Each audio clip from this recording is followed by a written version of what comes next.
In the depths of despair, life forces a choice. Eat, the voice whispers. Even if it's disgusting, even if it makes you look like a pathetic monster, you must consume everything to survive. Murayama Nizuru, a boy who once only knew how to run, now crawls on the ground, fueled by a single burning promise. I will change. He will keep eating until the world itself tastes his wrath. But before the blood and hunger, there was a different kind of pain.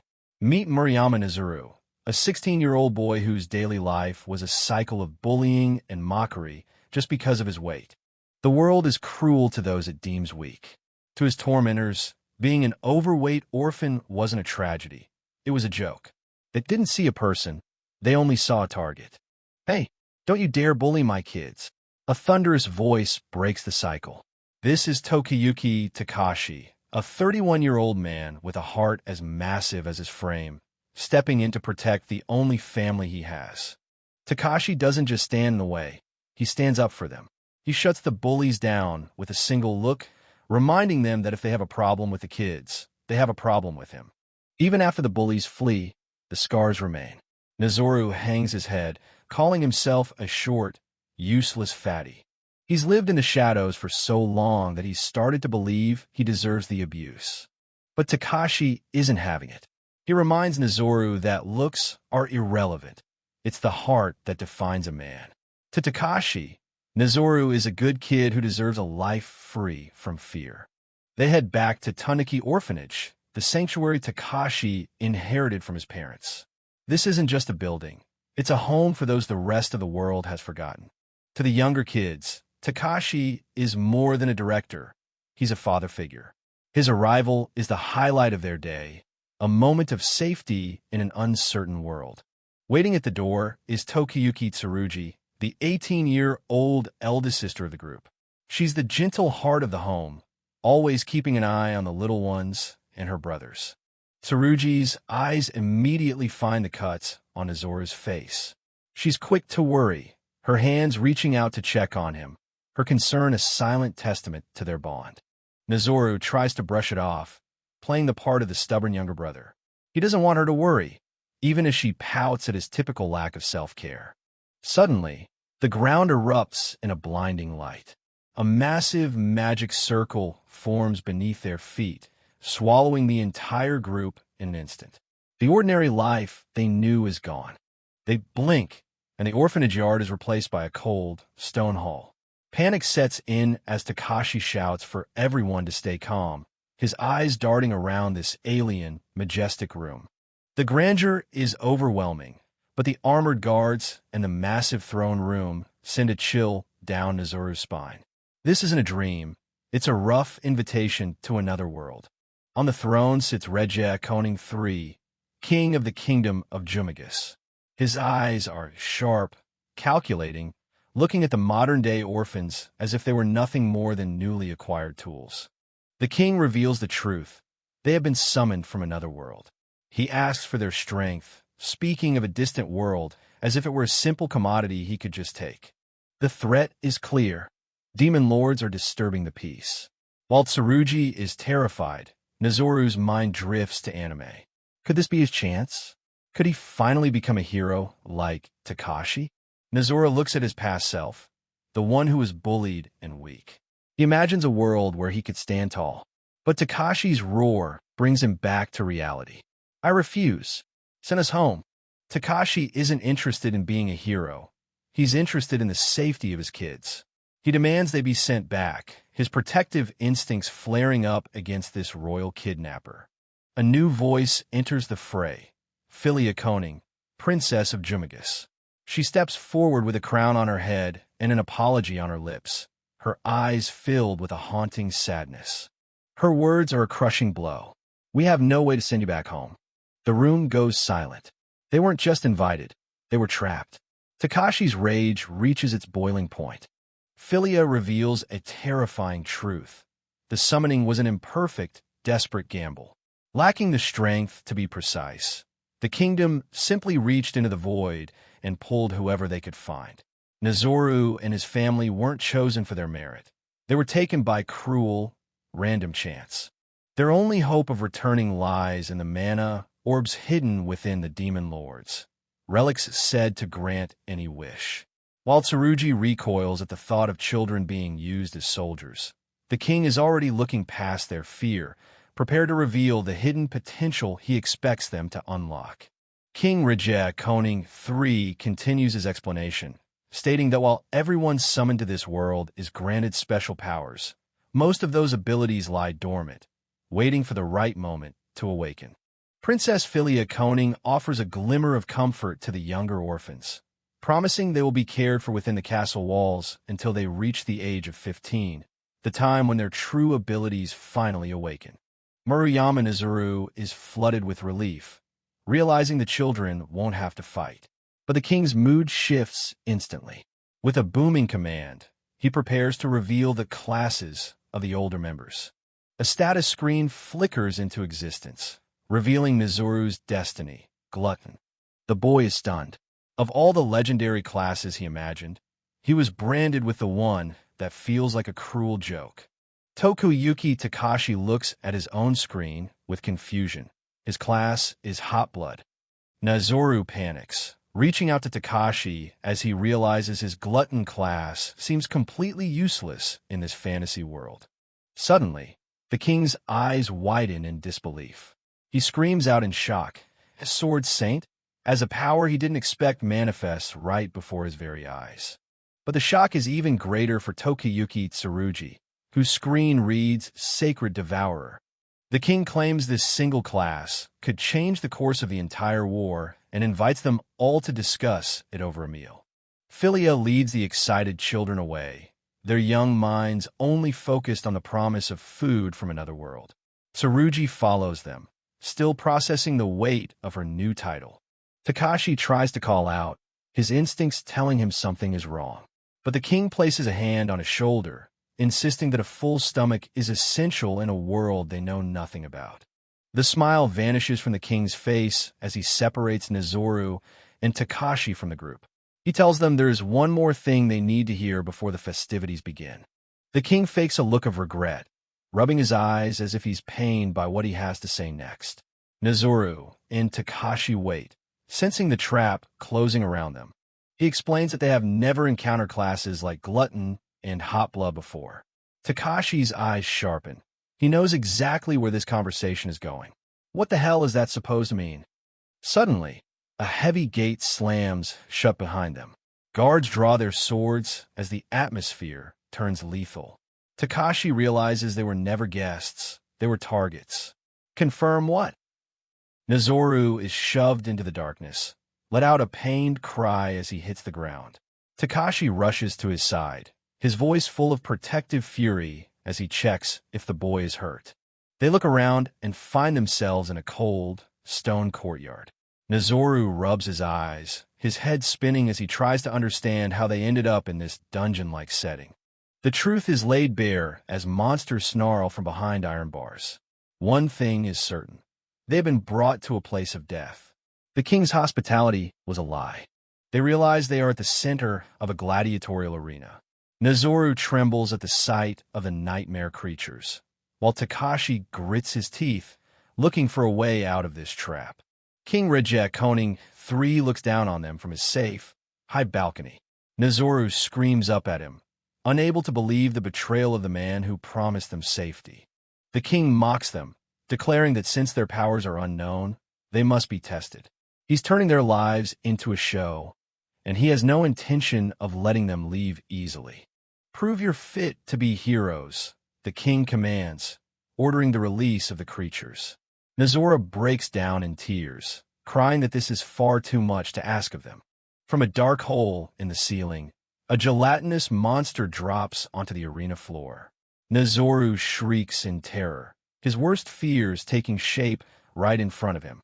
Those are monsters. Nizuru clutches his head in a full-blown panic. There's no way I can fight something like that right away, he yells, while Takashi stands his ground, his eyes fixed on the slithering threat. The slime-like monster begins to rise, its hollow eyes fixed on the boy.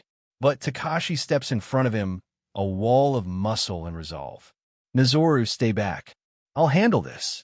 As the slime lunges through the air, Nozoru freezes, his heart pounding. Even with Takashi's strength, this isn't a game. It's a brutal reality they never asked to face, where every second is a gamble with their lives. But Takashi is faster. With a single, explosive strike, he cleaves the creature in half, the remains splattering across the cold stone floor. He stands amidst the carnage, his chest heaving and his eyes burning with fury as he turns his gaze toward the man watching from the balcony. Tokuyuki Takashi stands tall after his victory, glaring up at the balcony. Satisfied now, King? Send us back to the kids. But King Reject Koning III remains chillingly silent, his expression unreadable as he watches from above. Takashi turns to Murayama Nozoru, wanting to leave this madness behind. But before they can move, the ground shakes. Massive, green-skinned orcs emerge from the shadows, their presence far more lethal than the slime. Takashi's confident facade finally cracks. Watch out! Takashi screams, throwing his body in front of Nozoru. The orc's club swings with bone-shattering force, and Takashi barely has a second to react before the impact. A sickening thud echoes through the arena. Takashi lets out a pained cry as the massive club connects with his chest, sending him flying. Nozoru can only watch in paralyzed horror as his protector is struck down. Takashi hits the stone floor hard, his body broken and bleeding. Nozoru rushes to his side, his voice trembling with grief. It's my fault. He protected me. Takashi can barely whisper as life begins to drain from his eyes. Desperate, Nozoru screams up at the king, begging for mercy. King, heal him. At this rate, he'll die. But Reject Koning III only looks on with a cold, detached indifference, enjoying the tragedy unfolding below. Nozoru is nearly crushed as the massive foot of an orc slams down just inches from him. The monsters are closing in, sensing the weakness of their prey as the boy huddles over his fallen brother. Worthless, the king mutters from his safe vantage point. To him, a man who falls to mere orcs and a boy who can do nothing but run are just bad actors in a boring play. But then, a cruel smile creeps across his face. Still, this is entertaining. The king bursts into a manic laughter that fills the arena. He finds the sight of pigs chasing each other around to be a special kind of spectacle. Nozoru grits his teeth, realizing the true, sadistic nature of the man who summoned them. Even in another world, he's nothing but a joke. An orc's club slams down near Nozoru, the shockwave throwing him backward. He's cornered, helpless, and alone as the monster looms over him, its tusks bared in a hungry snarl. No matter where I go, I can't change. Nozoru thinks as he crawls away, his leg throbbing with pain. He looks back at Takashi, who lies motionless on the arena floor, and a crushing sense of finality begins to set in. Takashi is barely clinging to consciousness, his breath coming in ragged, painful gasps. The shadow of death is already stretching over him, and there's nothing Nozoru can do to stop it. Nozoru's heart breaks as he stares at Takashi's broken form. I can't even protect the one person important to me. He clenches his fists in the dirt, the bitterness of his own uselessness tasting like ash in his mouth. Suddenly, a blue screen flickers before Nozoru's tear-filled eyes. Target for consumption identified. He looks down and sees a single, unblinking eyeball from the slime Takashi killed. It's the only thing left in this arena of death. Consume the slime? The system asks. Nozoru stares at the gelatinous remains in his hand. His glutton class is finally speaking to him, offering a path that is as revolting as it is necessary.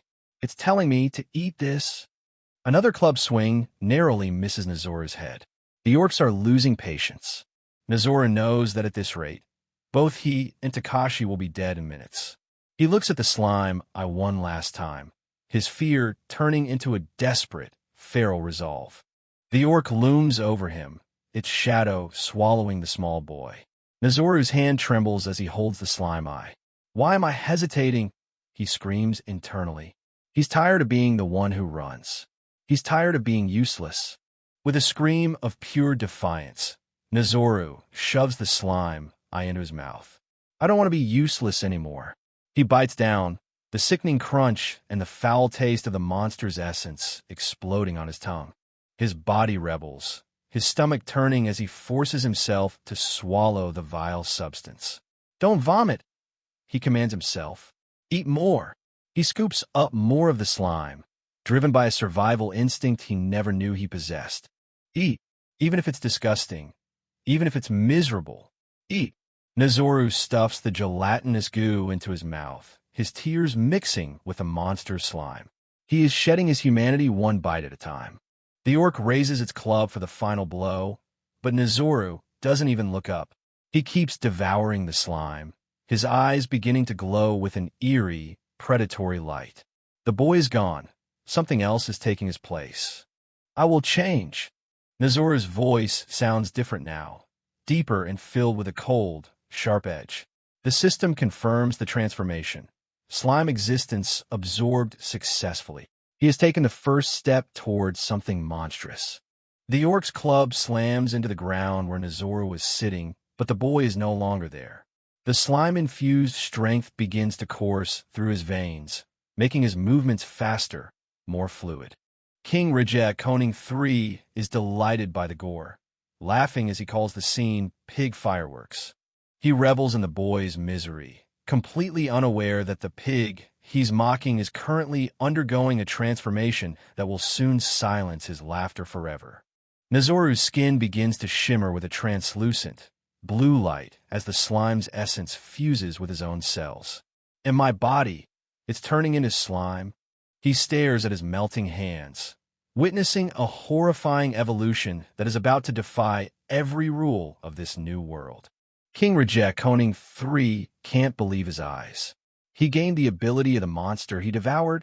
The boy he called a pig has just done the impossible, manifesting a power that defies every rule of this world.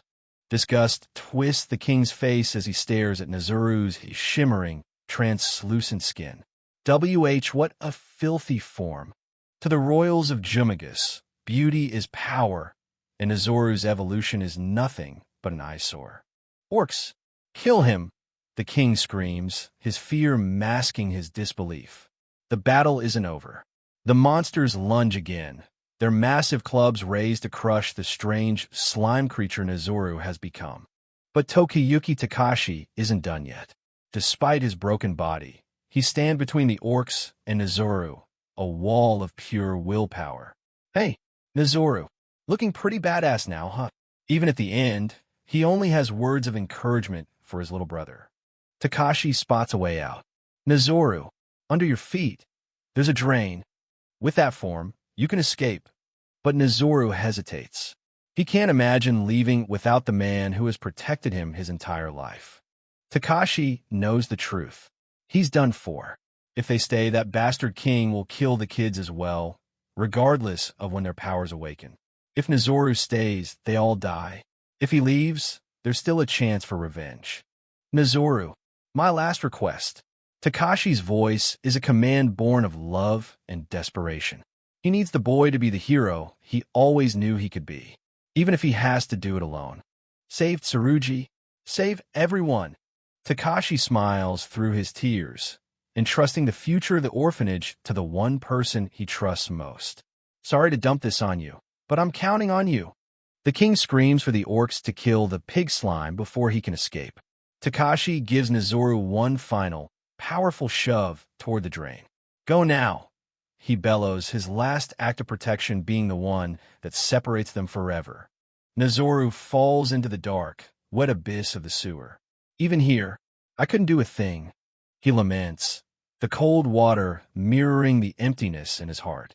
Just like in his old world, he's left alone while those he loves suffer. But the boy who hit the water isn't the same boy who fell from the arena. I wasn't a hero. I wasn't a savior. He thinks, clenching his fists in the filth. So I will change. The resolve in his eyes is sharp enough to cut through the darkness. I swear, I'll kill the king and save everyone. Nozoru's vow echoes through the sewers, a promise written in the blood Takashi spilled. He is no longer just surviving. He is declaring war on an entire kingdom. The pain starts as a low hum and quickly builds into a bone-shattering scream. Nozoru's body begins to react to the monster's essence, his very cells screaming as the transformation takes hold of his soul. Takashi-san, damn it. A system warning flashes in the dark. I will save everyone, he growls through gritted teeth, his mind clinging to his purpose even as his physical form starts to unravel and liquefy in the sewer water. The system offers a lifeline. Class upgrade for Glutton is available. But there's a catch. His current body structure can't maintain the new power. To move forward, he must abandon everything he was. Transform body structure? The system asks. Nozoru doesn't hesitate. I'll keep this power. Give it to me. He would walk through hell itself. To keep the power, he needs to avenge Takashi. The agony is beyond comprehension. Muscles tear and knit back together in seconds. Bones crack and reshape into new, powerful configurations. Nozoru's scream is swallowed by the rushing water as his very DNA is rewritten. It's a violent, visceral rebirth. The fat of his old life melts away, replaced by lean, dense muscle. Every throb of his heart feels like a hammer's strike against an anvil, forging a weapon out of victim. Whoa! GUH can't breathe. Nozoru gasps as the transformation reaches its peak. His skin is hot, steam rising from his body as the raw power of the evolution burns through his veins, leaving nothing but a warrior in its wake. He plunges deep into the sewer reservoir, his new body cutting through the water with ease. The process is complete. The pig has been slaughtered, and a predator has been born from the ashes. The system confirms the final evolution. Class Glutton has evolved into class Demon Devourer. He has ascended beyond anything the king could have predicted. The hunt has officially begun.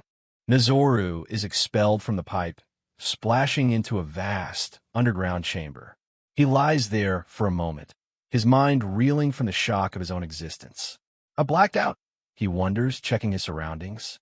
He stands up, and for the first time he feels light, powerful. He touches his face, finding sharp angles where there were once soft curves. His eyes widen in shock. The reflection in the water isn't a stranger. It's the person he was always meant to be. My face, this is me. Nozoru stares at his reflection in disbelief. The weak, obese boy is gone, replaced by a warrior with lean, dense muscle and sharp, cold eyes. It's a body built for survival, a physical testament to the monster he just devoured. He looks around the massive underground chamber, the darkness pressing in from all sides. He's deep beneath the castle, far from the light of the arena, in a place where only secrets and skeletons remain. I'm alive, he realizes, but at what cost?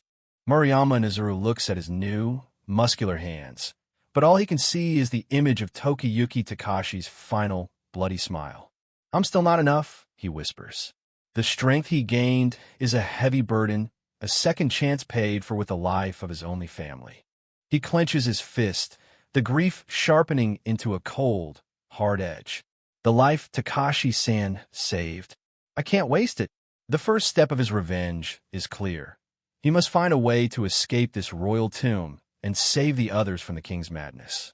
Nozoru spots a drain pipe high on the wall. In his human form, it's an impossible exit, but he remembers the translucent blue skin of his evolution. If he can tap into his slime-like nature again, the bars of this castle won't be able to hold him. He liquefies his head and shoulders, sliding into the narrow, pitch-black tunnel.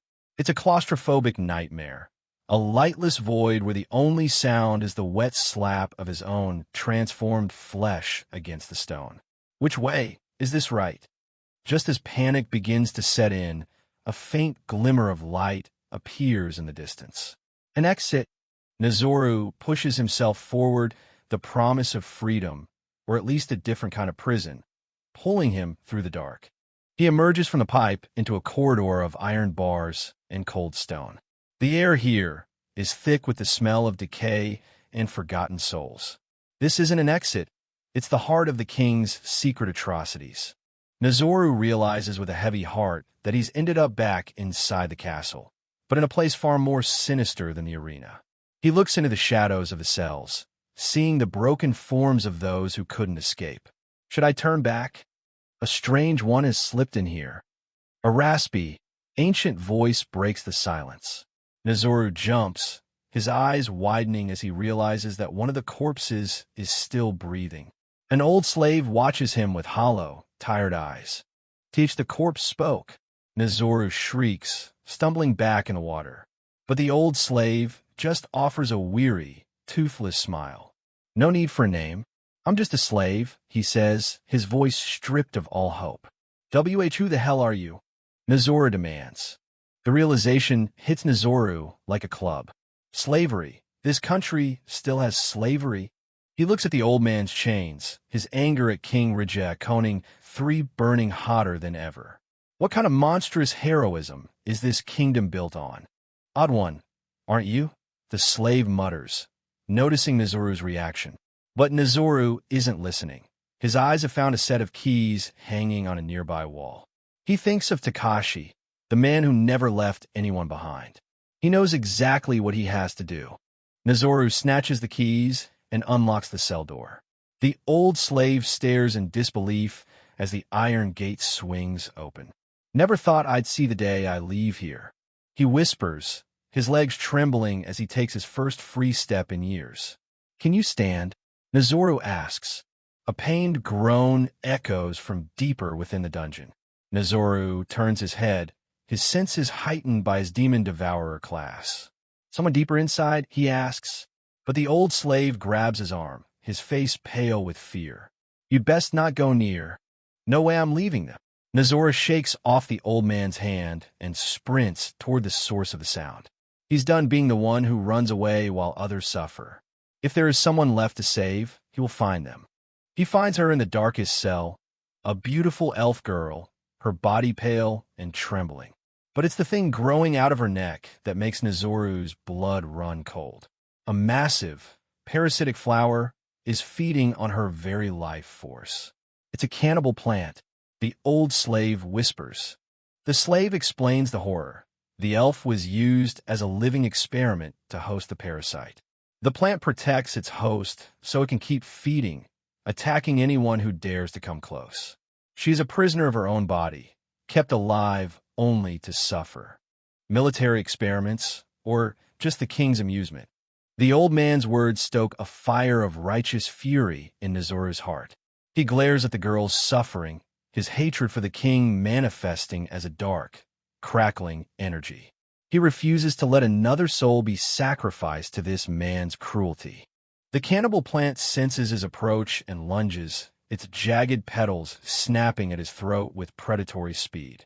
But Nezuru is no longer the victim who runs. He catches the beast, determined to rip it from her flesh, unaware of just how deep its roots have truly burrowed. Rewinding back to the heat of the struggle. Before the rescue, Murayama Nezuru faced the terrifying cannibal plant head-on. The monster lunges, its jagged teeth inches from his face, but Nezuru refuses to back down. The plant monster is relentless, snapping at him with feral hunger. Don't falter, Nezuru tells himself. In this new body, he knows that even if it bites, he can take it. He has to win this for the girl's sake. With a roar of defiance, Murayama Nezuru catches the monster's strike. He's got it. He uses his incredible strength to hold the beast's jaws open, surprising the creature with his sheer power. It's a brutal wrestling match between man and monster. Nezuru ignores the pain as the plant's vines whip around him. He forces the creature down, his slime-enhanced grip tightening like a vice. I'll hold it and suffocate it, Murayama Nezuru growls, pinning the plant's head to the ground. He pours every ounce of his hatred for this cruel world into his hands, crushing the parasite's life out. The struggle finally ends. The monster goes limp in his hands. I did it. It's down. Nezuru gasps, his heart racing. The first part of the battle is won, but the hardest part, the extraction, is just beginning. Now for the final, most dangerous task. Murayama Nezuru carefully begins to pull the remains of the plant out of the elf girl's neck. Every tug is a risk, but he won't stop until she is finally free from this nightmare. Maruyama Nezuru tries to pull the parasitic plant from the girl's neck, but the sound of her skin cracking and her pain scream stop him cold. Damn, its roots are too deep inside her body. He realizes, his hands trembling with the fear of hurting her further. The elf girl looks at him with eyes full of unbearable agony. "Hey, Ilmi, please do it," she whispers, her spirit broken by the parasite feeding on her life. Nezuru can only stare back in horror, his heart shattering at the request. She begs him again, the weight of her suffering hanging heavy in the dark cell. To her, death is the only escape left from this royal amusement. Nezuru grits his teeth, refused to accept that there is no other way. The girl explains that the plant regenerates as long as the roots remain. As Nezuru panics, a blue system window flickers before his eyes. Consumption target confirmed. The demon devourer within him is ready to feed. Consume. Nezuru stares at the plants, snapping jaws. He realizes his ability isn't just about survival. It might be the key to saving her. If he can devour the parasite from the inside out, he can remove it without tearing her apart. He asks the system if he can absorb the plant while in his slime form, and the response is immediate. Possible. Nezuru looks at the girl, a spark of hope finally cutting through his despair. The method of consumption as a slime, is it what I think? He realizes he needs to slip his own liquefied body into her wounds to wrap around the roots and digest them. It's a grisly, intimate task, but he has no other choice. Maruyama Nezuru, now in his powerful new form, analyzes the situation. He discovers a slime consumption method that allows him to absorb targets through touch. Looking at the poor elf girl, he realizes this might be the only way to save her from the parasite. The elf girl is in agony, begging for an end to her suffering. But Maruyama Nezuru isn't about to let her die. He looks her in the eye with absolute determination, promising to make this work. "Trust me with your life," he says, his voice no longer that of the weak boy he once was. Using his slime abilities, Maruyama Nezuru begins the delicate process. He slips his transformed hands toward her neck, targeting the exact spot where the parasitic roots have taken hold. One wrong move could be fatal, but he remains calm and focused. The slime begins to flow, entering her body and wrapping itself around the invasive roots. It's a grotesque, yet necessary procedure as Maruyama Nezuru's power embeds itself deep within the girl's system to root out the corruption. Success! Maruyama Nezuru can feel it. He manages to cover every single root of the cannibal plant. The elf girl gasps in pain as the extraction reaches its peak, but Maruyama Nezuru knows he can't stop now. He has to get them all.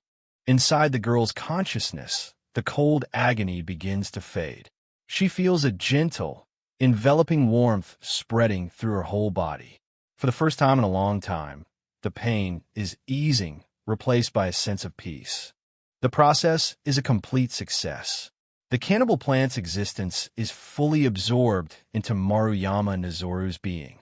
He gazes at the girl, relieved to see the roots vanishing from her face and body. He's actually done it. He saved her. The elf girl finally falls into a peaceful sleep.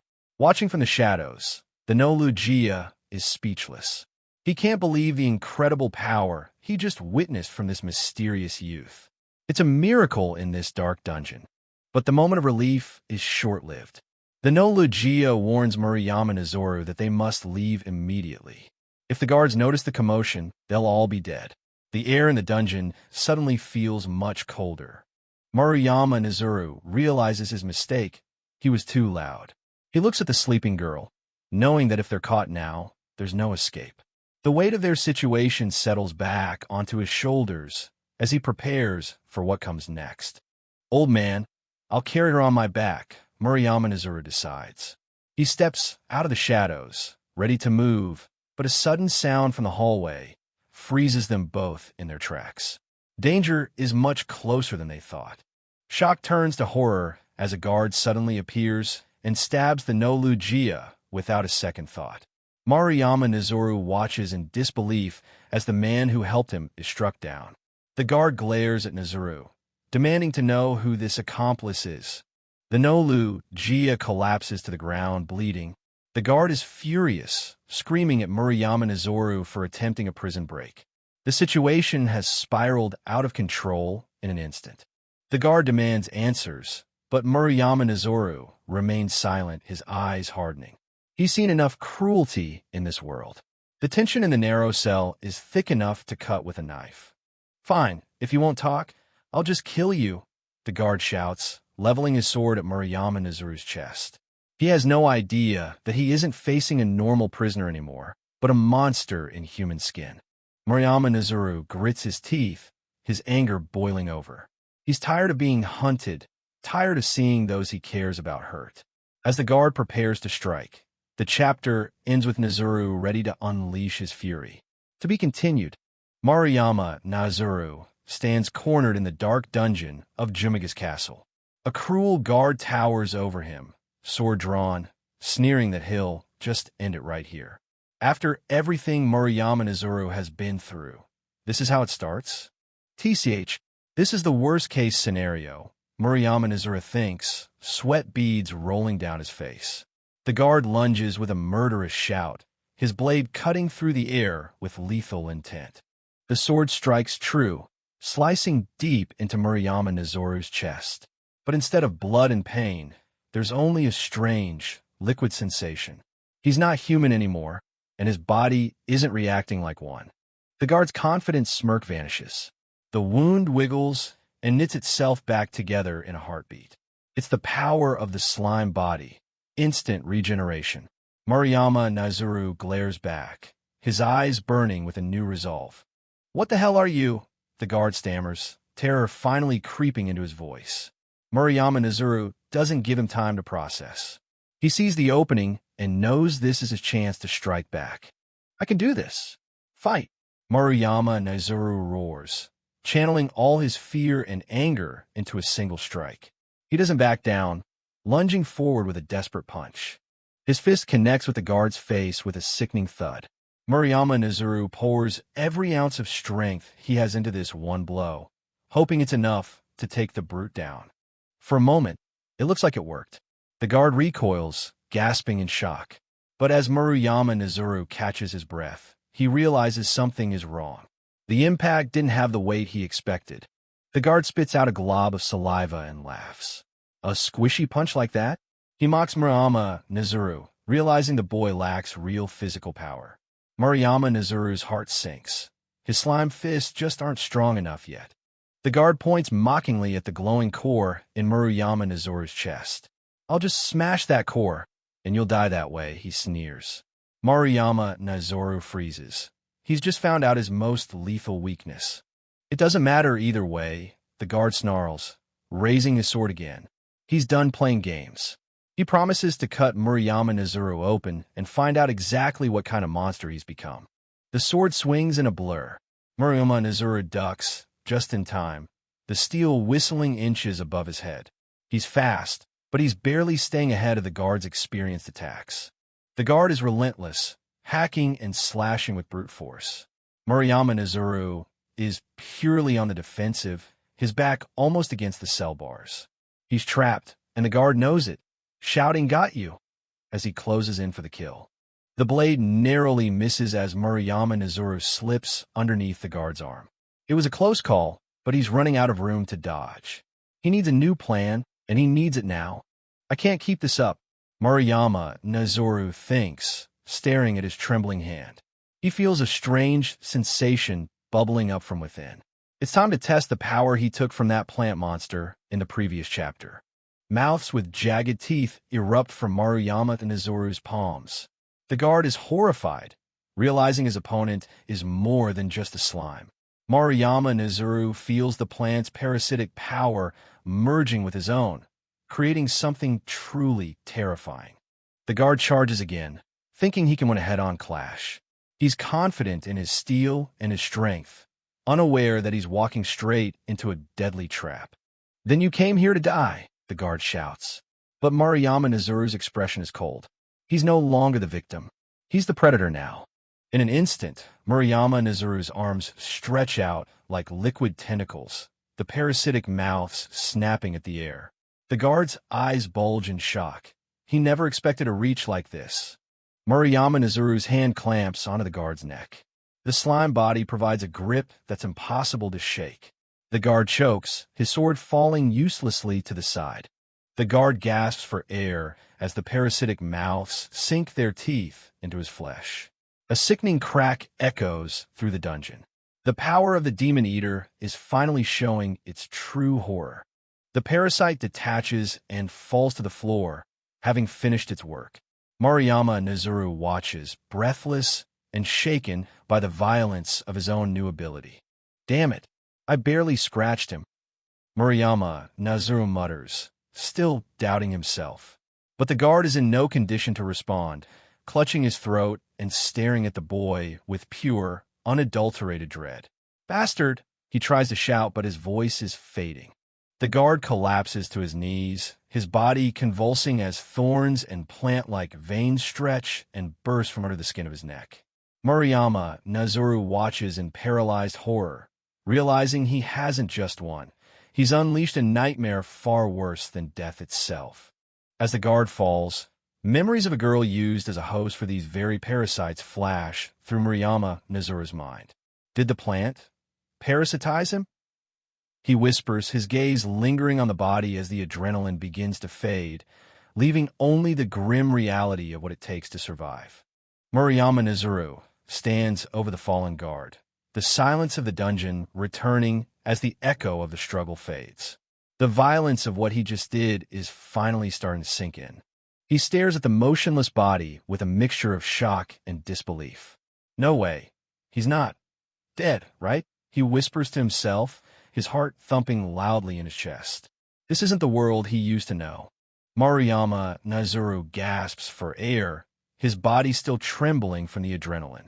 He can feel the inhuman power of the slime within him, but his mind is still reeling from the brutality of the fight. Suddenly, a voice calls out. Murayama Nazuru turns to see a young elf girl with blonde hair and pointed ears behind the bars of a nearby cell. She looks at him with terror in her eyes, crying out in shock. You are? She stammers. The girl's eyes widen when she catches sight of Murayama Nazuru's hand, or what's left of it. The sight of the monstrous mouths and sharp teeth from the cannibal plant fills her with pure dread. That hand, don't tell me, the cannibal plant? She cowers back, her face pale as she recognizes the horrific ability. That hand, no way, the cannibal plant? For her, it's a living nightmare that has followed her even into her cage. No, no. Don't be scared. Murayama Nazuru cries out, waving his hands frantically as the parasitic mouths retract. He tries to explain that this is just an ability he gained after removing the plant from its previous host. When I removed that plant, it became a part of me. The girl's fear turns into curiosity as she processes his words. I see. So your skill is a copy ability. You absorbed the plant and gained its power, correct? Murayama Nazuru is relieved she understands so quickly. Yes. Thank you, copy. Your quick understanding really helps. Murayama Nazuru introduces himself with a sheepish grin. More importantly, I'm Murayama Nazuru, and you? The elf girl is so embarrassed by her initial reaction that she bows deeply, apologizing for being so rude to her savior. It's fine, really, he stammers.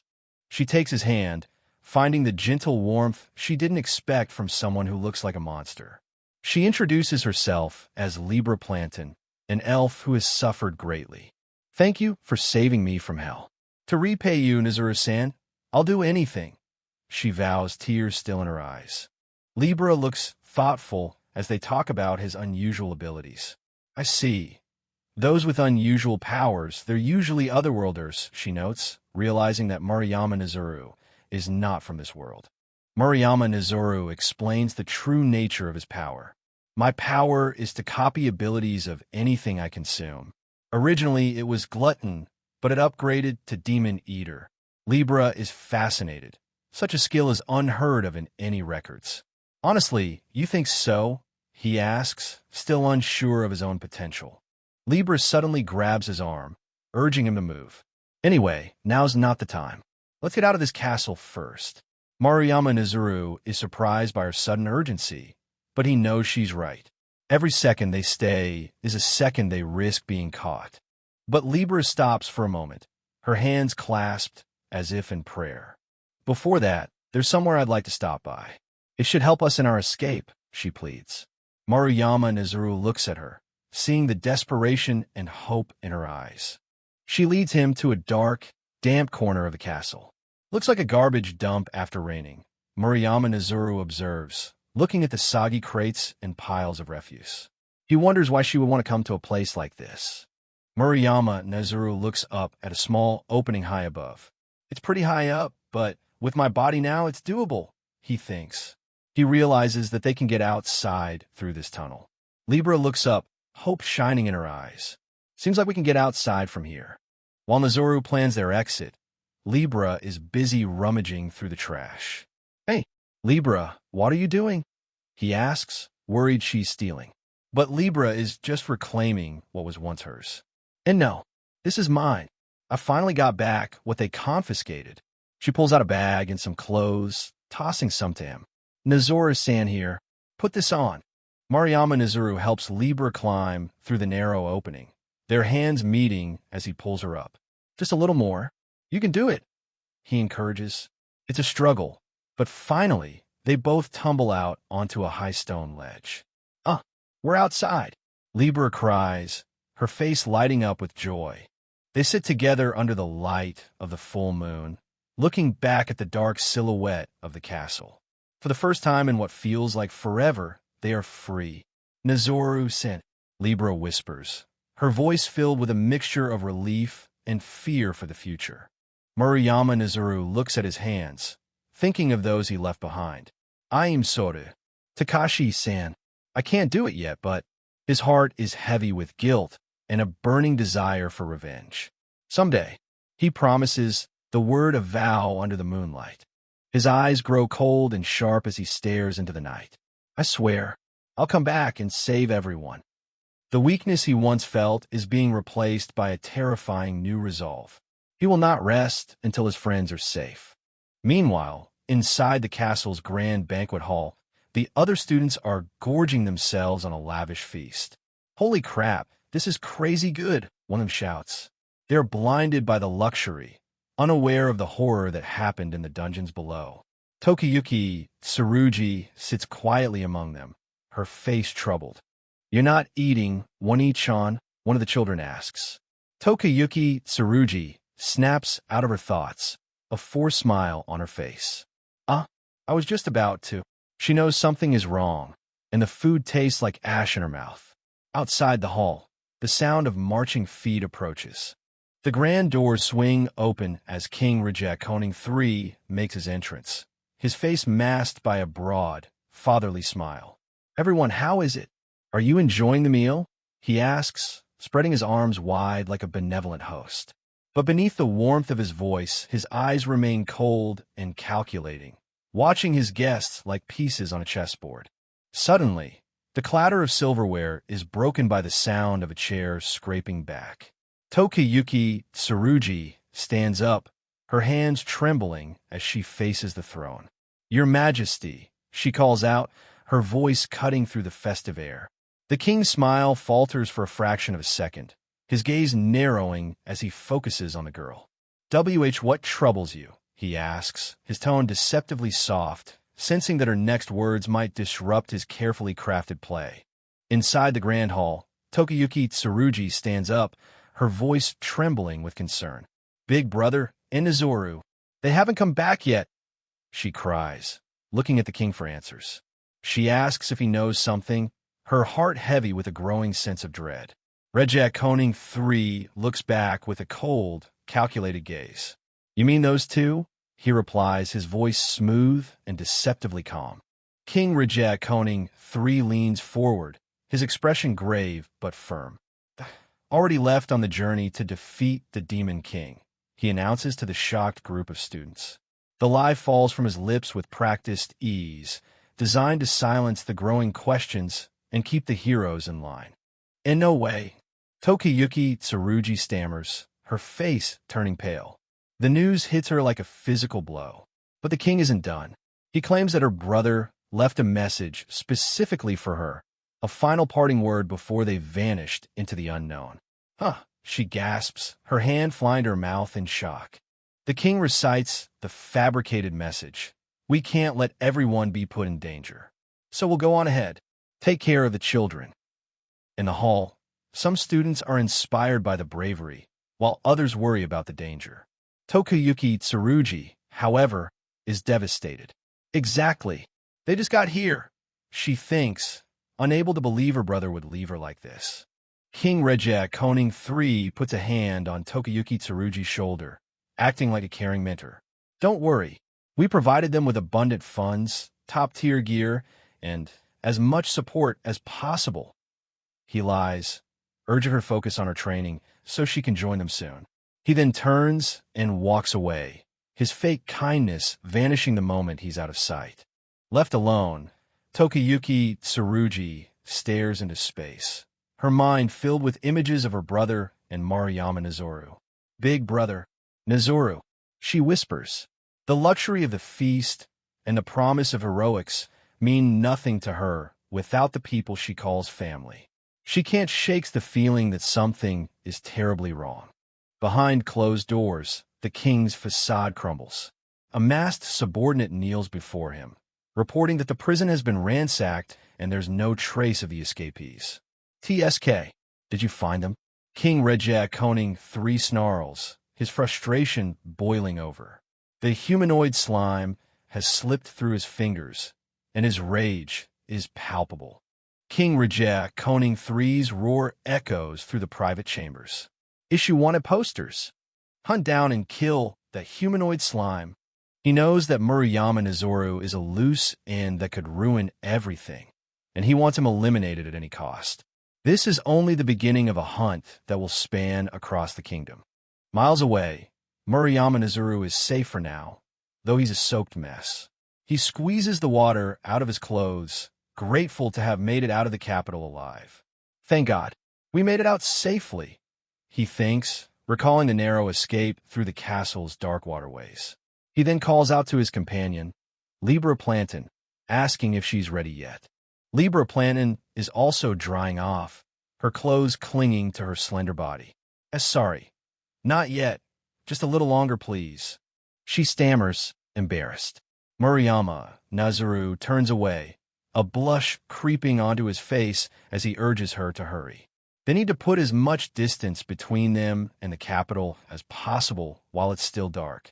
The two walk across a vast, moonlit plain. The silence of the night is only broken by their footsteps. Maruyama Nezuru offers to carry Libra Plantain's heavy pack, but she politely declines, insisting she's fine. Despite the fear of being followed, there's a quiet moment of camaraderie building between the slime and the elf. Maruyama Nezuru looks at Libra Plantain with a concerned expression. Libra-chan, you sure you're okay? Not going home? Don't you have family who are worried about you? He asks softly. He knows the danger of staying with him, a wanted monster, and he doesn't want her to throw her life away for him. Libra Plantain stops and looks at him with a determined smile. It's fine. I intend to devote this life to you, Nezuru-kun. Besides, I have no family left to worry about me, she declares. Her words are filled with a fierce loyalty that catches Maruyama Nezuru off guard. She has chosen her path, and she will walk it by his side. Libra Plantain then turns the question on him. More importantly, why did you leave the king's side, Nezuru-kun?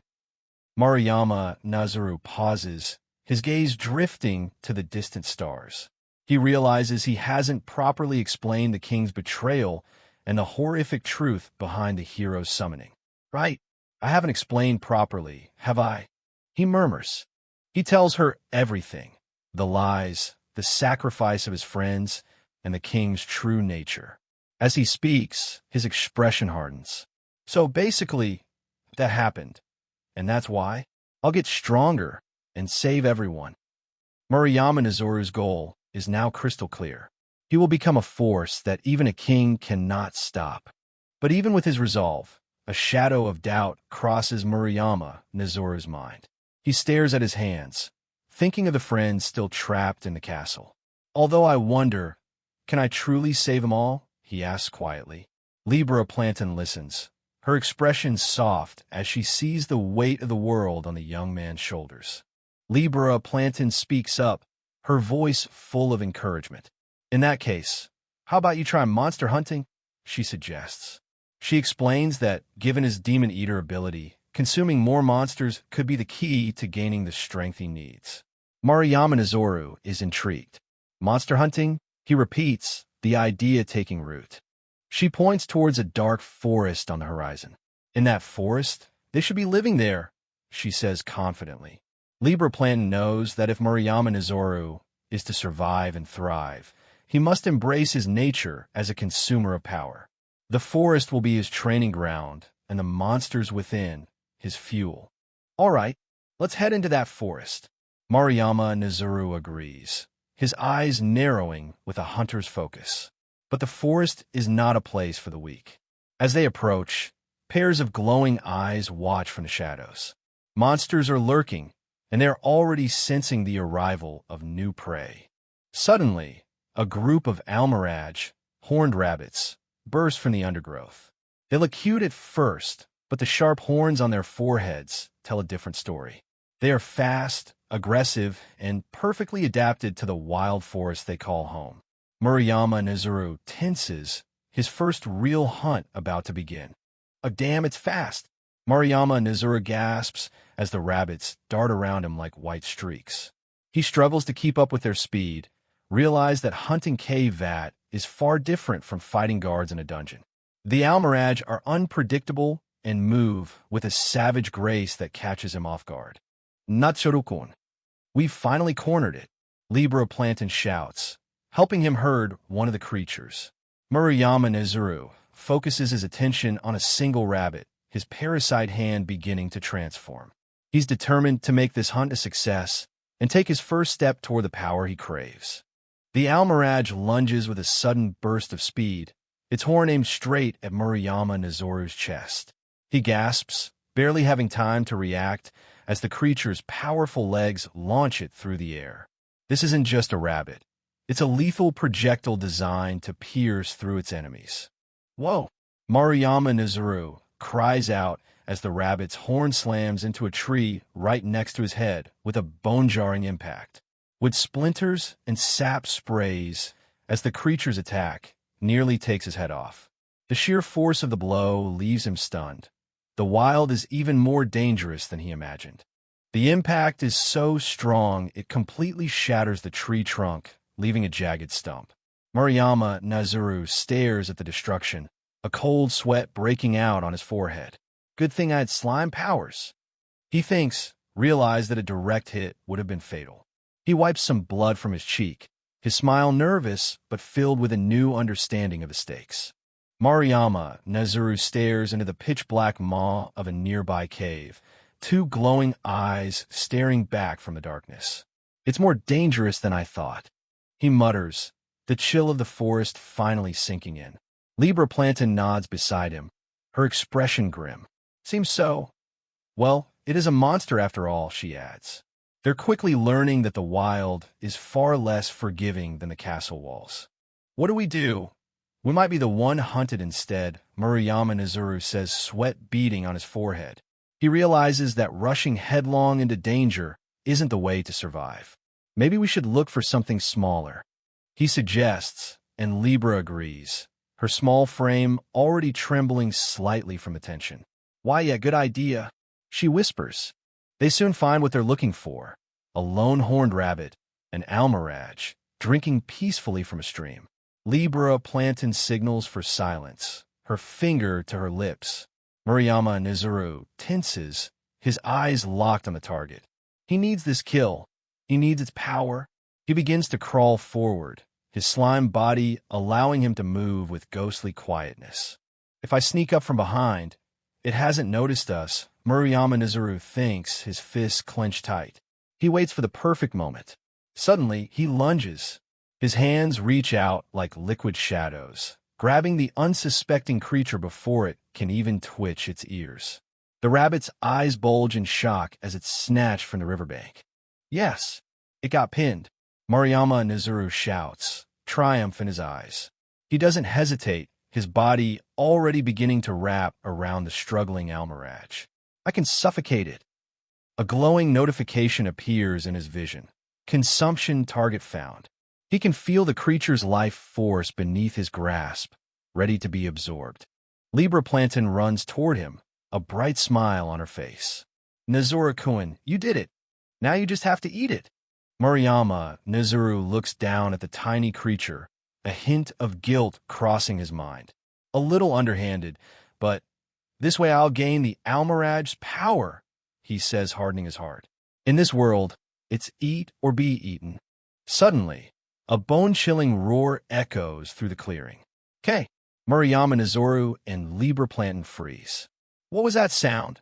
He gasps, his head snapping toward the undergrowth. Libra's eyes widen with a deep, instinctive fear. Sounded like an Almiraj cry, but her voice trails off as she realizes the scream was far too loud for a rabbit. A massive shape bursts from the trees, moving with terrifying speed. It slams into a nearby Almiraj, crushing it instantly. In no way. That's the one we were chasing earlier. Maruyama Nezuru stammers, his eyes fixed on the mangled remains.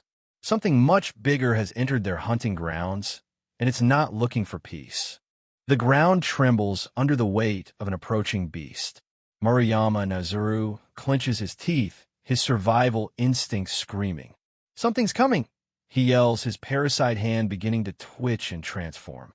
He can feel the heat before he even sees the monster, a wave of scorching air that withers the grass at his feet. Emerging from the smoke is a flame boar, a mountain of muscle and incandescent fur. Its eyes burn with a savage hunger, and its tusks are like white-hot blades. Maruyama Nezuru and Libra Plantain stare in stunned silence. This isn't just a monster, it's a walking forest fire. G-Ch-H, he groans, the heat already making it hard to breathe. What is that thing? Maruyama Nezuru whispers, his face pale with shock. He's never seen anything so massive or so inherently dangerous. The flame boar's presence fills the clearing, its very breath sparking small fires in the dry brush. He realizes that the Almiraj was just an appetizer for this behemoth. The boar let out another thunderous cry, its massive hooves churning the earth. Ugh! Maruyama Nezuru gasps, the sheer pressure of its presence making his heart race. Libra Plantain is frozen, her hand to her mouth in shock. Oh! She whispers, realizing the scale of the threat they've stumbled upon. This is a predator they were never meant to meet. But instead of running, a dark glint appears in Maruyama Nezuru's eyes. Damn, we ran into something nasty, but if I could take its power, then this is my chance. His hunger for strength is starting to outweigh his fear. He looks at the flaming beast, not just as a threat, but as his next step toward evolution. Maruyama Nezuru lunges forward, a battle cry on his lips. Libra-chan, get somewhere safe, he shouts over his shoulder. Libra is stunned, unable to believe he's actually going to fight. No way. You're actually going to fight? She screams, her voice full of panic. But Maruyama Nezuru has already committed, charging straight at the flaming beast. He transforms his hand, the parasitic mouse stretching and snapping. If I can bind it with the plant's power, he thinks, his eyes narrowed in focus. He knows it might take some time to parasitize such a huge creature, but he only needs one good opening to sink his teeth in. He's betting everything on this first strike. Slam! Maruyama Nezuru leaps onto the boar's back, his parasitic hands digging into its flaming hide. All right, it worked, he cries out, feeling the impact. The boar screams in rage, its massive body thrashing as it tries to throw him off.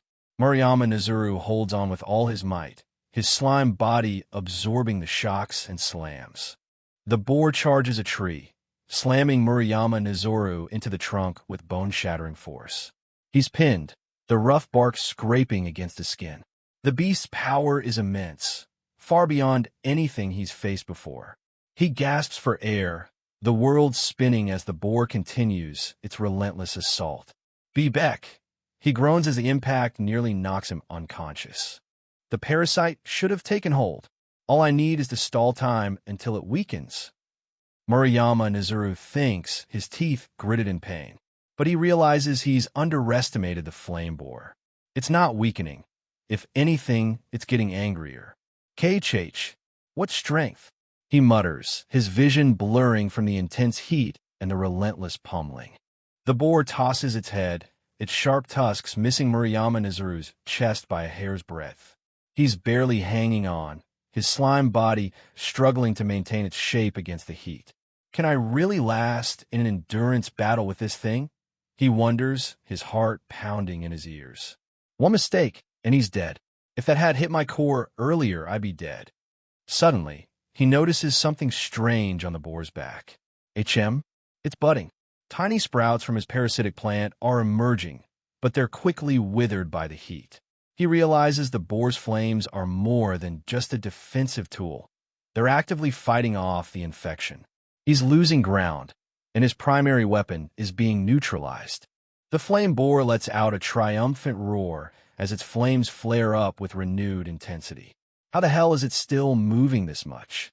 Murayama Nezuru gasps, his body feeling like it's being cooked alive. He realizes his plan is failing. If I can just hang on a bit longer, he thinks, but the boar has other ideas, its fire turning into an all-consuming inferno. The flames roar, completely engulfing the parasitic plant. The buds, it boosted its firepower and burned down the parasitic plant.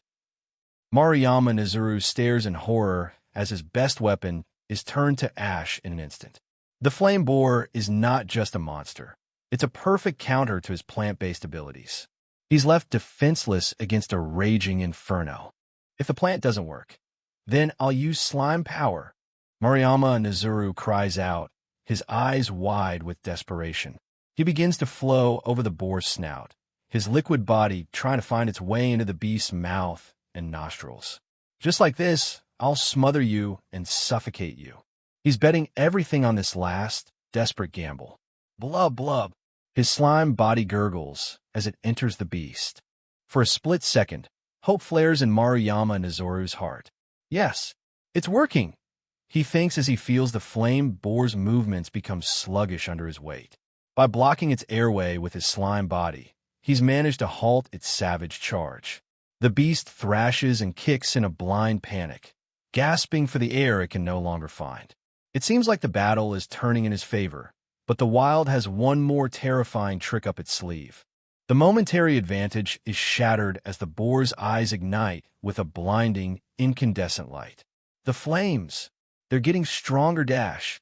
Murayama Nezuru screams as a sudden surge of heat turns his slime body into hissing steam. The beast isn't just burning him, it's boiling him from the inside out. KHH, my body. Shit, it's evaporating me. He realizes with horror that his desperate gamble has backfired, leaving him exposed to a scorching counterattack that's about to blow the fight wide open. Murayama Nezuru is blown back, his feet skidding across the dirt as he barely keeps his balance. Damn it, he snarls, his body already feeling the effects of the intense heat. The flame boar isn't just strong. It's a force of nature that seems to have an answer for everything he throws at it. Desperation is starting to set in. The boar let out a deafening roar, its eyes burning with a savage light. If both plant and slime won't work, then Murayama Nezuru thinks, his mind racing for any kind of opening. Libra Plantain watches from the sidelines, her voice full of fear and hope as she screams his name. Nezuru-san. She knows that if he fails here, neither of them will leave this forest alive. Suddenly, Libra Plan knacks. She pulls the almiraj he caught earlier from her pack and hurls it toward him. Please consume this, she cries, her arm outstretched.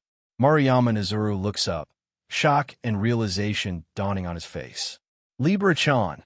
It's a desperate gamble, but it's the only chance they have left. The rabbit flies through the air toward him. The almiraj I killed earlier. I've got no choice but to bet on its power. Murayama Nezuru thinks, his eyes fixed on the small creature.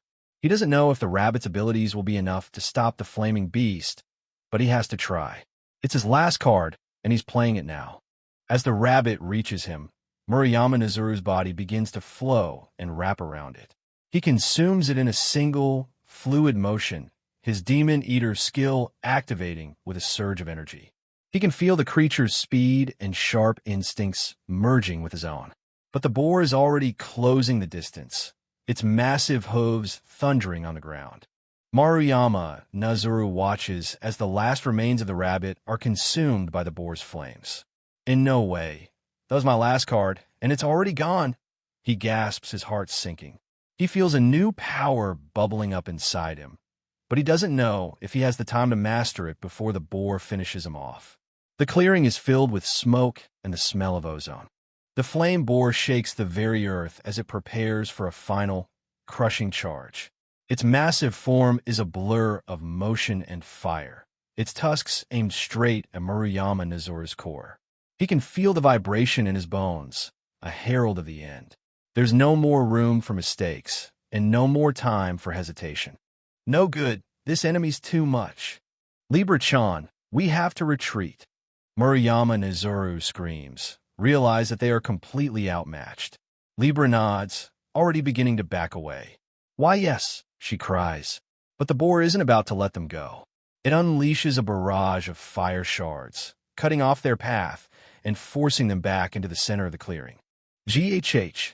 Maruyama Nazuru grunts as he's pelted with burning debris. He tries to shield his face, but the heat is everywhere. He looks around, his eyes wide with fear as he realizes the boar has a final, devastating trick up its sleeve. His breath hitches as a ring of fire begins to rise around them, turning the clearing into a scorching arena. The flames roar upward, forming a perfect circle that traps Murayama Nazuru and the boar inside.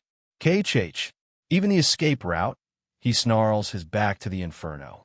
He's trapped with a monster that wants him dead, and he's almost out of options. As the heat becomes unbearable, the chapter ends, leaving his fate and the fate of his only ally, hanging in the balance. To be continued. Trapped in a pit of death, Murayama Nazuru faces a terrifying fire boar. His slime and plant skills are completely useless against the beast's searing flames. This was supposed to be his escape, but it feels more like a dead end.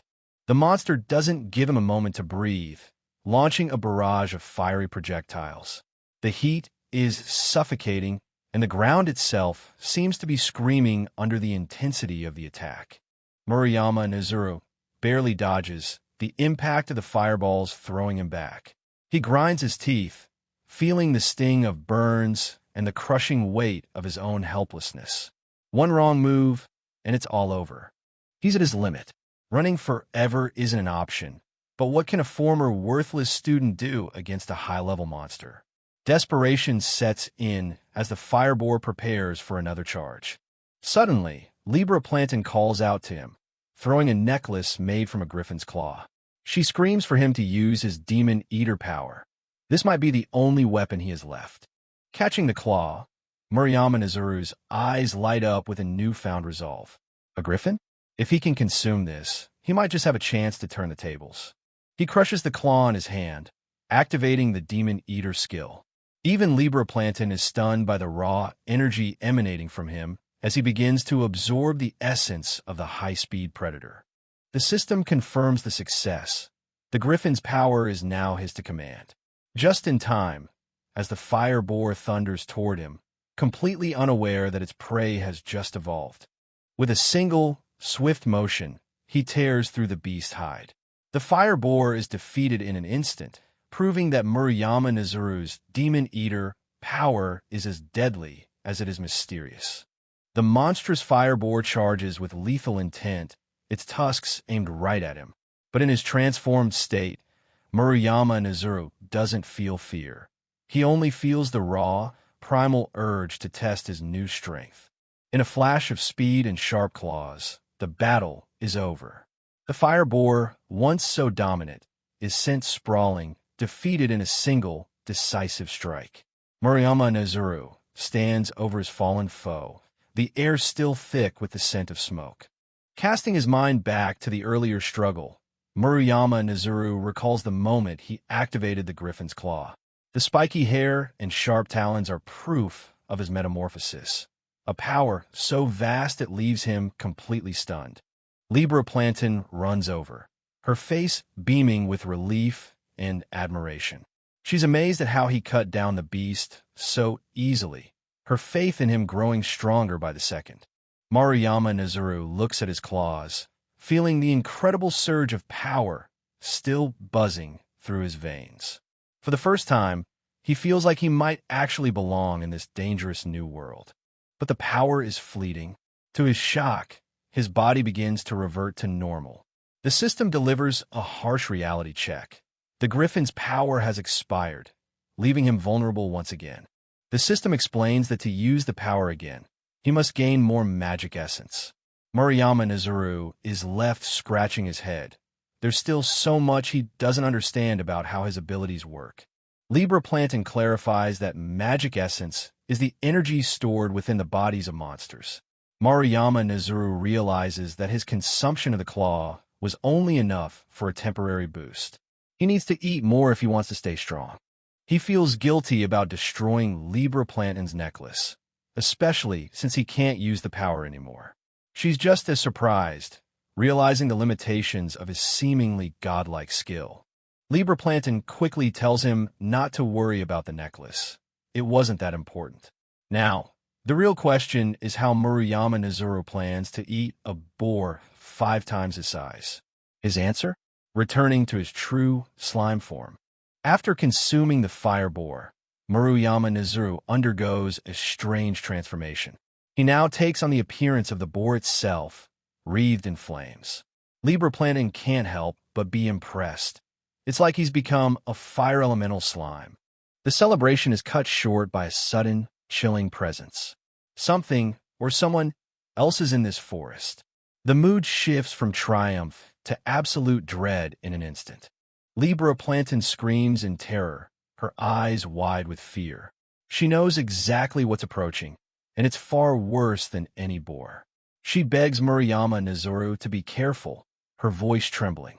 Sarah Douglas is exhausted, her breath coming in ragged gasps, yet she still threatens to consume their magic essence. Murayama Nezuru is shaken, realizing that her speed was so great he didn't even sense her until she struck. Only his slime-based biology saved him from a fatal blow. "We need to run," she gasps, her legs nearly giving out. In the distance, a figure emerges from the shadows, radiating a dark, overwhelming aura that makes the air feel heavy. Murayama Nezuru stands his ground, his eyes fixed on the mysterious woman. He can feel the immense pressure she exerts just by standing there. Who is this, and why is Libra Plantain so terrified? Standing before them is Sarah Douglas, a high-ranking demon. She is humanity's sworn enemy, marked by her white horns and a battle-worn, menacing look. Though she's clearly injured, her presence is still suffocating. Murayama Nezuru is paralyzed with shock. A demon? He's heard the legends, but seeing one in the flesh, even one as wounded as Sarah Douglas, is something he never expected. The air between them crackles with lethal tension. Murayama Nezuru stares into the abyss of the demon's gaze, fully aware that a single slip-up here means certain death. Sarah Douglas, driven by a desperate need for magic essence, closes in despite her injuries. Libra Plantain lunges forward with a frantic warning to cover up, just as a thick, obscuring mist begins to erupt between them. Murayama Nezuru is suddenly caught in a thick, white smoke screen. He instinctively raises his arm to cover his face, his vision obscured by the sudden haze as he tries to figure out what's happening. Through the smoke, Libra Plantain grabs his hand and urges him to follow her. Meanwhile, the demon Sarah Douglas is seen coughing violently, yet she still manages a menacing glare, vowing that she won't let them escape her grasp. As they sprint through the forest, Murayama Nezuru's heart pounds in his chest. He realizes that if a knowledgeable guide like Libra Plantain is this desperate to run, then Sarah Douglas must be an incredibly dangerous adversary. In her haste and panic, Libra Plantain suddenly trips over a rock. A sharp cry of pain escapes her as she falls to the ground, the force of the stumble clear in the frantic lines of the scene. Libra Plantain winces in pain, explaining that she panicked and twisted her ankle. Maruyama Nezuru rushes to her side, his face filled with concern as he sees the injury is serious enough to stop them in their tracks. Knowing they can't keep running with her injured leg, Maruyama Nezuru spots a dark cave nearby. He decides they must take shelter inside, even as Libra Plantain apologizes for slowing them down. Once safely inside the cave, Libra Plantain rests while Maruyama Nezuru asks a fundamental question. What exactly is a demon? Libra, noting his pale expression, realizes he truly knows nothing of this world's history. Libra Plantain explains the grim reality of their world, where humans and demons have been locked in a relentless and bloody war for ages. She details the complex racial landscape of their world, consisting of 5 major races: humans, demons, elves, dwarves, and beastmen. While elves like her stay out of the conflict, dwarves usually side with humans, and beastmen often align themselves with the demons. Maruyama Nezuru listens intently, repeating the names of the races, dwarves and beastmen, as he begins to understand the scale of the world's deep-seated divisions. Libra Plantain clarifies that cooperation is a generous term. The beastmen are practically under the complete control of the demons, and above all of them stands a single, terrifying commander. That commander is the ultimate demon, the Demon King. The silhouette of a massive, horned figure with glowing eyes and sharp tusks looms in Maruyama Nezuru's imagination as Libra speaks. The mere mention of the ultimate demon leaves Maruyama Nezuru speechless, the weight of the name echoing the sheer scale of the threat that looms over this world. Libra Plantain paints a terrifying picture of demons as beings so powerful that even the most elite royal knights and high wizards cannot hope to stand against them. Maruyama Nezuru finds himself trembling at the thought of such overwhelming strength. However, Maruyama Nezuru can't help but notice a discrepancy. He points out that the demon they just saw, Sarah Douglas, looked surprisingly beaten up and weakened, which Libra admits is indeed strange. They ponder why a high-ranking demon would be so close to the capital when the actual battlefield is near the border. But despite the oddity, the warning remains clear: cross paths with a demon, and you won't live to tell the tale. For now, they decide to hunker down in the cave and wait for Libra Plantain's injury to heal. Maruyama Nezuru tries to reassure her, telling her not to worry about the delay caused by her leg. Their brief moment of peace is shattered by a sudden clatter. Maruyama Nezuru tenses up, his eyes wide as he looks toward the source of the noise, a stone that has just been knocked over by something approaching.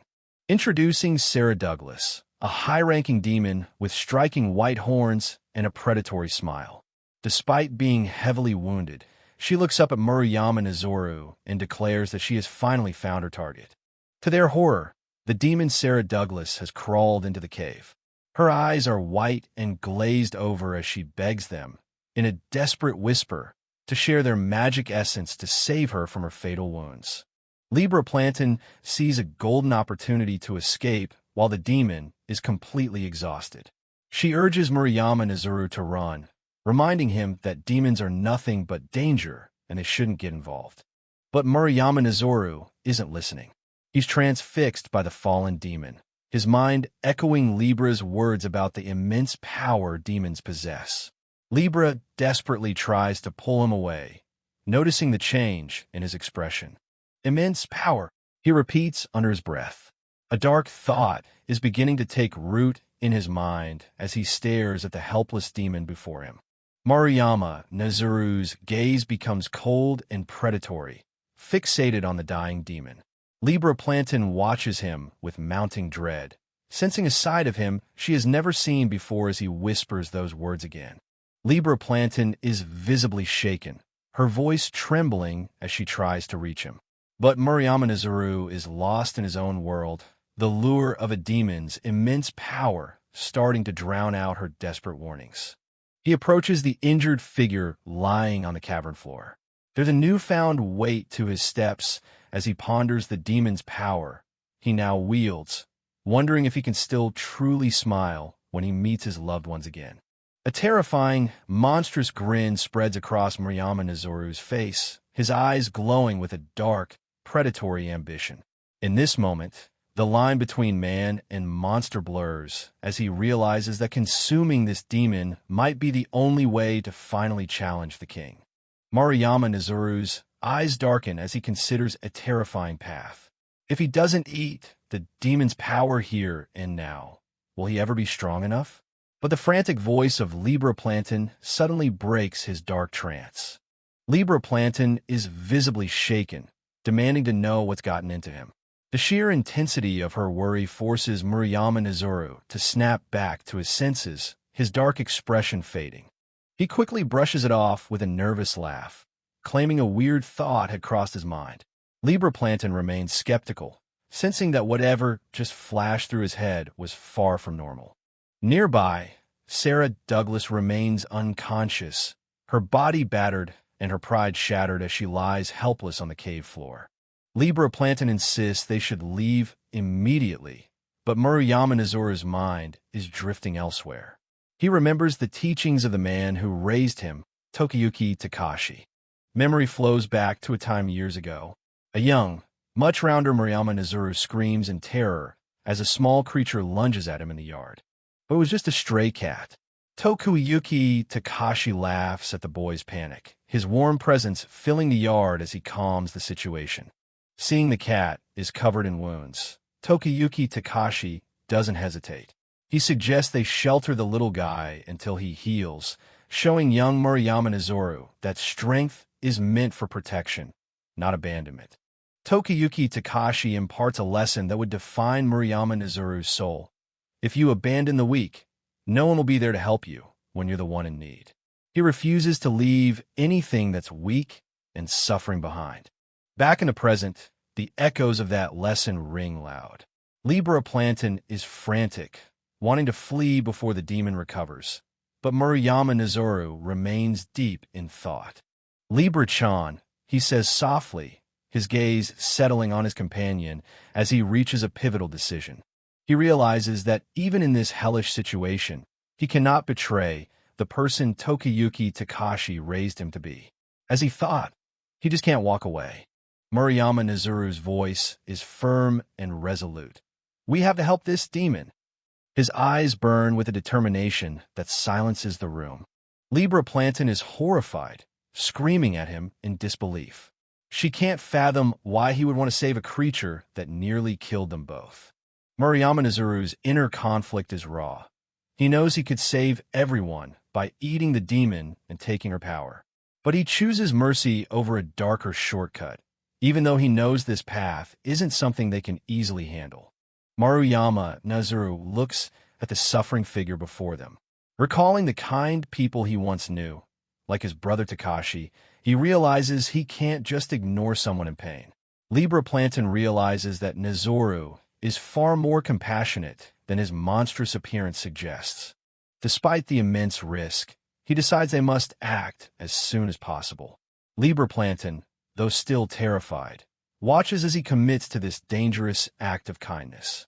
Sarah Douglas remains unconscious, her demonic features softened by her complete vulnerability as she waits on the threshold of life and death. Murayama Nizuru is at a loss for how to proceed. Even if they've decided to help, they have no idea what to do for a dying demon. Libra Plantain recalls the demon's plea to share magic essence. Murayama Nizuru gently lifts Sarah Douglas, preparing to keep her still as he begins the strange and selfless process of saving her life. Deep in the Ho-Tu, then, Murayama Nizuru makes a choice that would terrify anyone else. He approaches a high-ranking demon.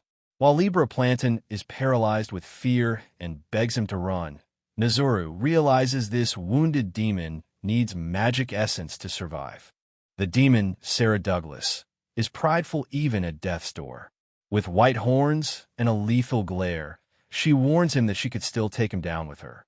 She isn't used to humans showing anything but fear or hatred. Nizuru doesn't flinch. He sees her weakness, but instead of finishing her off for experience, he's looking for a way to help. The tension is palpable as Sarah watches his every move, wondering what this strange human is planning. Then, Nezuru pulls a total wild card. Using his slime ability, he draws a glob of magic-rich essence directly from his own body. He offers it to her with a smirk, asking, "How about this?" Sarah is absolutely bewildered. In this world, no one shares their own flesh, especially not with a demon. Nezuru just tells her to stop complaining and eat, though he looks a bit nervous about the whole thing himself. Things get a bit too literal when Sarah starts eating his actual arm. Nezuru panics as he realizes she's taking more than just the glob he offered, while Sarah notes the strange, never-before-tasted flavor of his magic essence. The results are immediate and miraculous. As the essence is absorbed, the deep, grisly wounds on Sarah's forehead begin to knit back together. Nezuru can't believe his own eyes. His slime body actually worked as a healing potion. Sarah sits up, her strength returning, and looks at Nezuru like he's the strangest creature she's ever met. He saved the person who tried to kill him, a choice that makes him neither monster nor human in her eyes, but something in between. The silence in the cave is heavy. Sarah Douglas, a proud demon warrior, finds herself at a loss for words, staring at the man who just literally gave a piece of himself to save her life. "My thanks. I survived because of you," she mutters, a faint blush showing she's not as cold-hearted as she looks. But before they can celebrate, a terrifying growl echoes through the cavern walls. From the darkness, a set of glowing eyes and rows of razor-sharp teeth emerge. A new predator has arrived, and it smells the blood in the air. It's a scale-sword almiraj, a monster far more dangerous than anything they've faced so far. Its body is covered in armor-like scales, and its single horn is honed to a lethal edge. Nezuru and Libra brace for impact, knowing they're in trouble. But Sarah is a demon who pays her debts. She doesn't hesitate for a second, charging at the beast with speed that leaves them both in the dust. With one swift, brutal strike, Sarah lunges through the air. Her claws find their mark, and in a flash of movement, the almiraj's lethal horn and head are sent flying. The massive monster collapses, decapitated in a single blow. Sarah has officially repaid her debt, leaving Nezuru shocked by the sheer power of the demon he just saved. Murayama Nezuru and Libra Plantain watch in utter shock. A mysterious woman with white horns on her head, dressed in a black leather jacket and denim shorts, has just taken down a rare monster in the blink of an eye. She stands coolly over the carcass, commenting that it wasn't a bad hunt for such a rare species. Murayama Nezuru and Libra Plantain stare at the beast. They realize that the monster's horn and scales are incredibly valuable. They could be crafted into powerful blades and armor, or sold for a small fortune. The woman, Sarah Douglas, turns to leave as casually as she arrived. She tells them they can have the rest of the monster as her thanks for their earlier help. Murayama Nezuru and Libra Plantain can barely process her departure as she disappears into the shadows. "Wait," Murayama Nezuru calls out his name, wanting to properly introduce himself before she's gone. Sarah Douglas pauses for a moment, listening, but remains silent as she looks back one last time. With a bright, grateful smile, Murayama Nezuru waves her goodbye. He's genuinely touched by her gesture and shouts his thanks one last time. As soon as she's gone, Murayama Nezuru's system pings with a notification. A consumption target has been confirmed. The monster's remains are ready for his demon eater power.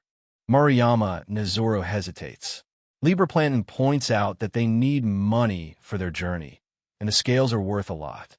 But the power to grow stronger is also right there in front of them. Murayama Nezuru ponders his next move while looking at the massive carcass. Libra Plantain encourages him to consume it. This rare almiraj is a once-in-a-lifetime opportunity, and they have no idea when they'll encounter such a rare monster again. She reminds him of his demon eater ability. To become truly powerful, he needs to consume as many different types of monsters as possible and gain their unique traits. Murayama Nezuru listens, his eyes widening with realization. Maruyama Nozoru gets fired up. She's right. If he wants to survive this dangerous world, he needs to collect hundreds, even thousands of powers. He prepares to devour the Almiraj immediately. The consumption is successful. Maruyama Nozoru begins to absorb the existence of the scale sword Almiraj. However, just as he feels the surge of new energy, the system throws a curveball. A warning message appears. The screen blares a red alert. He has exceeded the limit of usable abilities. The system demands that he discard one of his current powers to make room for the new one. Both Maruyama Nozoru and Libra Plantain are stunned. Discard an ability? They hadn't expected such a strict limitation on his progress. Maruyama Nozoru realizes his growth isn't infinite. It seems he can only hold a maximum of 3 abilities at any given time. He looks frustrated, realizing he can't just hoard every power he finds. Libra Plantain is equally shocked. This changes their entire strategy. They can't just pile up infinite powers to become invincible. Every choice now carries a heavy weight. Now for the difficult part. Which one should he get rid of? He already has the Boar and Almiraj powers. He needs to decide between his remaining 2 slots. That leaves either the slime or the plant power. Libra Plantain thinks deeply, her hand on her forehead, as she helps him weigh the pros and cons of each ability. Maruyama Nozoru remains silent, his mind racing. Maruyama Nozoru makes his decision. He'll discard the plant ability. Libra Plantain nearly jumps out of her skin, screaming at him to think it over more carefully. Is he really sure about this? Libra Plantain reminds him that the plant power could be very useful in the future, but Maruyama Nozoru has a deeper reason. He remembers how much she suffered when she was attacked by that cannibal plant. He doesn't want her to have to see that power ever again. Beyond that, Maruyama Nozoru knows the value of his slime ability. It has saved his life countless times. For a coward like him, he simply can't afford to throw away the one thing that has kept him alive so far. The choice is made. Maruyama Nozoru confirms the deletion, and the cannibal plant ability vanishes from his system. Libra Plantain looks at him with soft eyes, touched by his thoughtfulness even in such a critical moment. Back on the road, Maruyama Nozoru carries Libra Plantain on his back. His new Almiraj traits, sharp horns and scaled skin, are clearly visible. He's excited to finally be putting some distance between them and the capital. Libra Plantain apologizes for her injury, slowing them down. Her leg is still heavily bandaged, and she feels like a burden. Maruyama Nozoru just smiles and tells her not to worry about it. He's happy to help. In the distance, the faint outlines of a village finally break the horizon. Nozoru suggests they push on to find an inn where Libra can get the care she needs, and she can only nod in quiet, exhausted gratitude. The sight of windmills and cottages ahead is a welcome relief after their harrowing ordeal. After days spent fighting for survival in the wilderness, the promise of a warm bed and a real meal is finally within their reach. With the sight of the village finally before them, Maruyama Nozoru and Libra Plantain share a moment of pure relief. Nozoru, still carrying Libra, excitedly suggests they find shelter there, and Libra couldn't agree more. After the harrowing events they've survived, the prospect of a safe place is like a dream come true. Inside a cozy eatery, Maruyama Nozoru takes his first bite of a real meal, and the expression on his face says it all. The flavors are overwhelming, far beyond anything he expected in this world. To him, this isn't just food, it's his first taste of actual civilization after being a monster for so long. Libra Plantain is just as invested in the food, digging into a large piece of meat with gusto. She playfully teases Nozoru, pointing out that while he's eaten plenty of things recently, calling those previous encounters meals would be a bit of a stretch. Nozoru, mouth full, can only look on in surprise at how much they're both enjoying themselves. As they eat, Libra brings up an interesting observation. She notes that the Demon Devourer ability doesn't seem to activate on cooked food. It's a crucial detail that Nozoru hadn't quite considered yet, shifting his understanding of how his power works. Nozoru is shocked to learn that the delicious food they're eating is actually made for monsters. Libra explains that in a world without magic beasts, this might be surprising, but here it's normal. Nezoro ponders why the system doesn't announce a new skill acquisition like usual, realizing there must be a specific reason for the lack of activation. Nezoro starts to theorize about magic essence, visualizing a scale from raw food having high essence to fried food having the lowest. He wonders if the freshness of the meat determines the strength of the power absorbed, or if the cooking process itself reduces the essence. To him, magic essence might be just like nutrients or flavor in his world, something that fades with processing. Libra finishes another mouthful, concluding that if Nezoro wants to gain new skills, he'll have to keep doing what he's been doing, taking down monsters and eating them fresh on the spot. Nezoro can't help but agree that it's likely the most effective way to grow his power. The conversation shifts as Nezoro notices Libra's incredible appetite. He comments on how much she's eating, but she just blithely asks for another plate. Her upbeat energy is infectious, even as Nezoro remains focused on the potential dangers they still face. The waitress arrives with more food, clearly delighted that they're enjoying the meal. She mentions that they don't get many guests in their village and asks if they're adventurers. Nezoro gives a nervous laugh, unsure of how to answer without revealing too much, settling on a vague something like that. The waitress mentions that her family also runs an inn, and Libra is quick to suggest to Nezoro that they spend the night. Nezoro agrees it's a great idea, but their peaceful moment is suddenly interrupted by the sound of the door swinging open. A man with scruffy blonde hair and a confident smirk enters. This is Sheriff Prisha, the town guard. He looks exhausted for what he calls another tiring patrol, sighing as he steps into the tavern. Prisha immediately calls for booze, claiming his throat is parched. As he settles at a table, he nonchalantly sets down a piece of paper. Nezoro and Libra can only watch from across the room, with Libra whispering a warning to Nezoro not to stare too obviously at the guard. The waitress brings over a large, foaming mug of beer, playfully reminding the sheriff that he's still supposed to be on duty. Prisha just dismisses her concern, telling her not to sweat the small stuff. But the waitress's attention is drawn to the paper on the table, a wanted poster. The poster reveals a sketch of a humanoid slime, and Prisha explains that the king himself has people out looking for it. Nezoro's heart sinks as he sees the crude but unmistakable depiction of himself. Libra's face goes pale, realizing the danger they're in. Libra leans in, her voice trembling as she whispers to Nezoro, asking if he heard what the sheriff said. The realization that he's a wanted man hits him hard. He looks down at the remnants of his meal, the joy of the village suddenly turning into cold dread. Nezoro's expression hardens. He knows Libra is right. Staying here is far too dangerous. They need to leave immediately before the sheriff takes a closer look at them. Libra matches his intensity, ready to bolt at a moment's notice. In the background, Prisha takes a massive gulp of his drink, letting out a satisfied. He boasts that nothing hits quite like a drink while on duty, ignoring the waitress's reprimand. She mentions that she's heard he used to be an amazing sheriff, suggesting his current behavior is a far cry from his past glory. Prisha's smirk falters for a moment as he tells the waitress that those days are history. He used to train soldiers in the capital, but he claims that life doesn't matter to him anymore.